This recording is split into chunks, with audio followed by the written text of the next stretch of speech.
Bonjour à toutes et à tous. Écoutez, très heureux de vous retrouver aussi nombreux. Et merci d'avoir répondu à notre invitation pour cette matinée républicaine si l'année. Et puis, c'est vrai qu'on en a vraiment besoin par les temps qui courent. Monsieur le Président World, c'est ça, j'ai pas fait de bêtises, j'avais bien prononcé. Merci pour votre présence. Alors, c'est le président de Stolperstein France.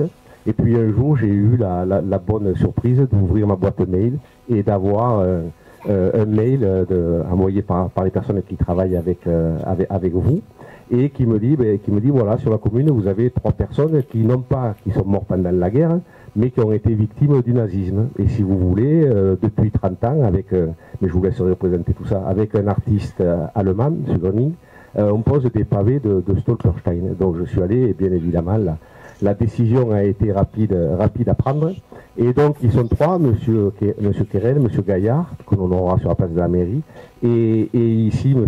Bulingès, et je suis très heureux de retrouver toute la famille, dont Laurent Vidal, qui est un ami bien évidemment, et qui est adjoint, et c'est un petit-fils de M. Bulingès. Voilà. Donc c'est très important pour tout ce qui s'est passé. C'est très important parce que ces personnes sont mortes pour un idéal, pour celui de la France. Ils ont bien évidemment fait leur devoir républicain et ils sont allés jusqu'au bout de la chose, comme on dit, puisque très certainement que leur mort a permis notre liberté en espérant que ça dure très très longtemps.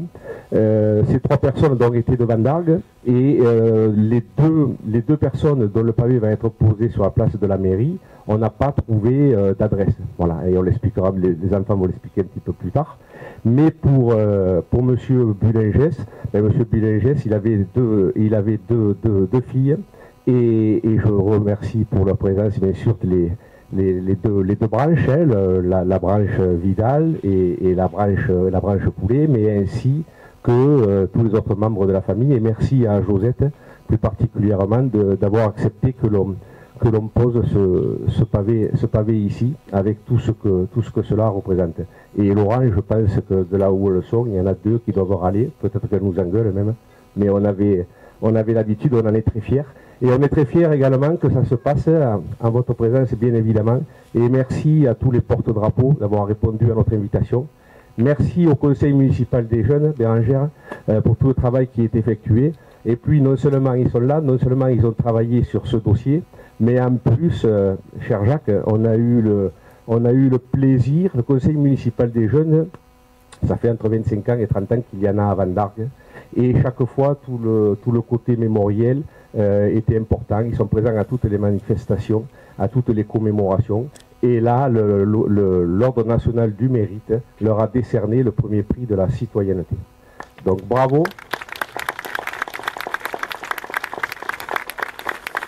Bravo les enfants. Et Bérangère, on va bien évidemment partager ça avec Pierre Dudiozer, que je n'ai pas encore aperçu, avec Michel Garcia et tous les élus qui se sont succédés. Voilà, merci.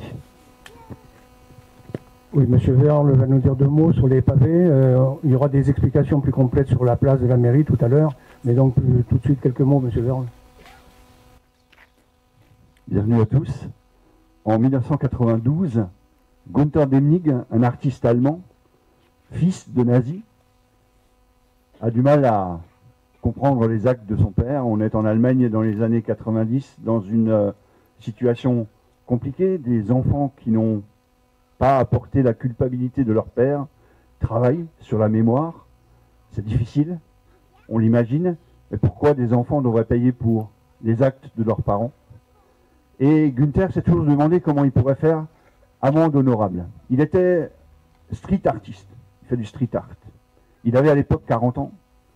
Et il habitait Cologne. Et à Cologne, on se posait la question comment ramener dans la mémoire collective des gens qui ont été emportés par la folie des hommes. Il savait qu'à Cologne, il y avait 1000 Sinti-Roms, ce qu'on appelle ici chez nous les Tziganes, les Manouches, les Romanichels, qui ont été elles aussi victimes de cette barbarie nazie, de cette horreur contre soi-disant une race. Et il a pris une roue de géomètre, il a incrusté quelques mots, 1000 Sinti-Roms. Voilà, C'est tout ce qu'il a écrit sur cette roue de géomètre. Vous savez, ces roues qu'on utilise pour mesurer. Il l'a trempé dans de la peinture, il est parti de la mairie et il est allé jusqu'à la gare. Et il a marqué le sol comme ça, sur quelques centaines de mètres. Vous imaginez le lendemain, les Allemands se réveillent, Cologne se réveille et voit ça. Le scandale. Personne ne savait plus cette histoire. Tout le monde avait oublié. Et lorsque Günther s'est rendu compte à quel point de marquer le sol, ça avait éveillé les consciences, il s'est dit c'est ça qu'il faut faire. Mais 1000 Sintirom, ça veut rien dire. Il s'est dit si je marquais le nom de ces 1000 personnes sur le sol, ça donnerait une autre image. 1000 pavés. Et c'est là que lui est venue l'idée des pavés. Ici habitait. Vous savez, aujourd'hui, quand je suis professeur d'histoire géo, quand je parle à mes enfants de devoir de mémoire, Simone Veil disait, c'est pas un beau mot. Les enfants, vous savez, ils n'aiment pas les devoirs. Mais leur faire prendre conscience que la discrimination, le rejet, ça a commencé ici, chez nous, dans nos villages, devant nos maisons. Vous savez, Auschwitz, pour eux, ça ne peut rien dire aujourd'hui. Auschwitz, c'est loin. Mais quand ils se rendent compte que tout ça a démarré devant chez nous, sur le chemin de l'école, quand on va chercher du pain, eh bien là, ça prend une autre dimension. Et c'est ça toute la force des Stolperstein. Ça s'appelle Stolperstein, parce que Stolper en allemand, ça veut dire trébucher.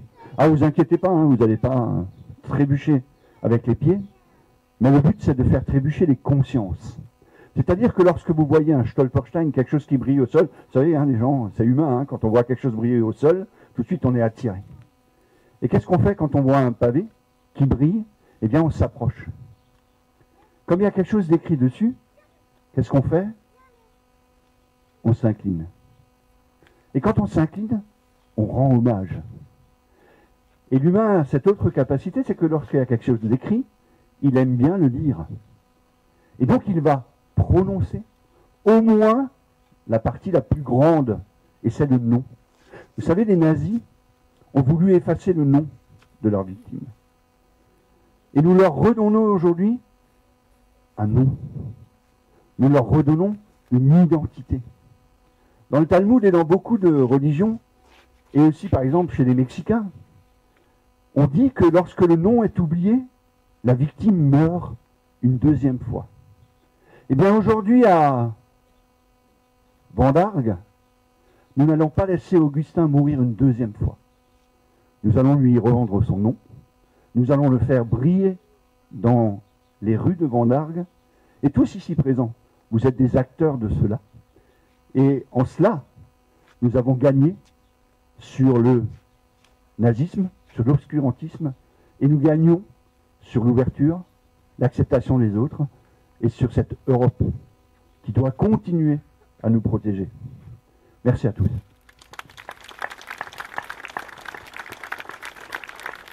Merci Monsieur Hall pour ce rappel important. Les jeunes du conseil municipal vont justement nous parler maintenant d'Augustin Bulingès.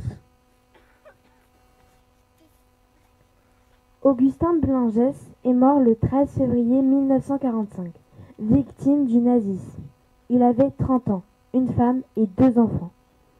Augustin est né le 16 janvier 1915 à Maillac, dans l'Aude. Ses parents s'appelaient Vicente et Antoine. Il s'est marié à Vendargues le 18 juillet 1939 avec Marie. Il faisait partie du 81e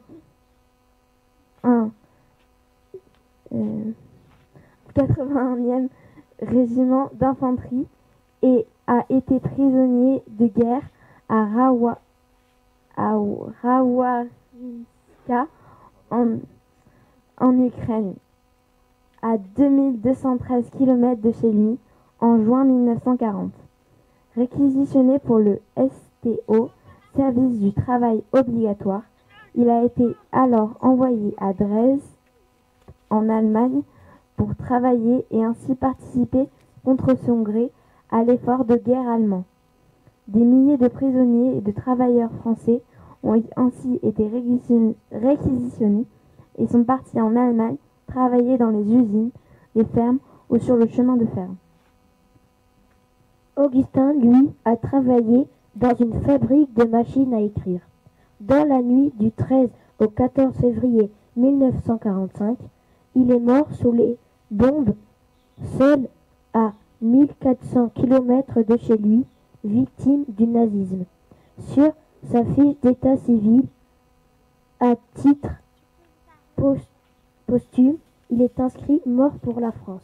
Cette mention honorifique est attribuée dès lors que la preuve est apportée que le décès est imputable à un effet de guerre, qu'il soit survenu pendant le conflit ou après.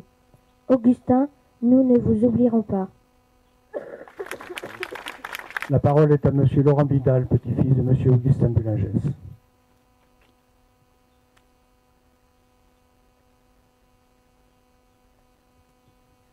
Bonjour messieurs, dames, chers collègues élus. Augustin Bulingès est né le 16 janvier 1915 dans l'Aude. Il s'est marié le 18 juillet 1939 avec Marie-Jeanne Suel. Ils ont habité à Vendargues et ont eu 2 filles, Yvonne et Rose, et 10 petits-enfants, qui se retrouvent aujourd'hui pour cette manifestation. Augustin a travaillé dans une carrière à proximité de Vendargues. Il a été appelé sous les drapeaux pour défendre la patrie en juin 1940 au cœur du 4e régiment d'infanterie alpin. Au lendemain de la débâcle, il a été interné en Allemagne, à Dresde. Le seul témoignage écrit que nous avons de cette période est celui de Charles Durand, collègue de travail à l'usine de machine à écrire Clément Muller. La nuit du 13 au 14 février 1945, la ville de Dresde a été complètement détruite suite à un intense bombardement allié, ensevelissement des milliers de victimes. Le lendemain, Augustin n'a pas répondu à l'appel du quotidien. Il a été déclaré mort le 13 février 1945. Marie-Jeanne a élevé seule ses 2 filles et a vécu ici dans cette maison dite la ferme. Josette et ses enfants ont accepté que l'on pose ce pavé de Stolperstein. Je remercie du fond du cœur car des objectifs de la commémoration et de réunir les membres de la famille, c'est réussi. C'est un enjeu historique de mémoire et pour la famille. C'est l'occasion de laisser à jamais une trace de notre grand-père, grand-oncle, arrière-grand-père. Merci à Richard Pouget et à Bernard Bonafy pour tout leur travail de recherche. Merci à Christophe Wold d'avoir œuvré pour que les premières communes d'Occitanie à installer des pavés de Stolperstein soient à Vendargues. Merci à notre maire Guy Lauré, qui dès qu'il a su qu'Augustin était concerné, n'a eu de cesse de travailler cette implantation. Quand on sait l'importance que révèle à ses yeux le fait de personnaliser le maximum de sites de la commune, enfin écrire dans l'histoire les actes des uns et des autres au profit de la commune, des administrés et qui plus de la France, c'est une immense fierté qui me traverse l'esprit aujourd'hui, doublée de celle d'avoir eu leur confiance de notre famille pour m'exprimer aujourd'hui. Lorsque Günther pose des pavés, il aime toujours dire « Les Stolperstein honorent les morts, mais rassemblent les vivants ». Quelle belle image ici de cette famille nombreuse et de ses enfants qui sont là pour honorer la mémoire d'Augustin. Lorsque les déportés, car les Stolperstein honorent aussi les déportés, et particulièrement les déportés, il y a évidemment beaucoup de victimes juives, il y a évidemment beaucoup de victimes tziganes, n'oublions pas les homosexuels, n'oublions pas les témoins de Jéhovah, les opposants politiques, les résistants.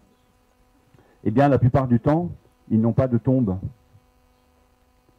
Eh bien, aujourd'hui, Augustin Bulingès, il rentre à la maison. 80 ans après, il rentre chez lui. Je crois que c'est là le plus beau symbole de cette pierre. Et pour vous, pour la famille, un lieu qui vous rassemblera dorénavant. Merci pour lui.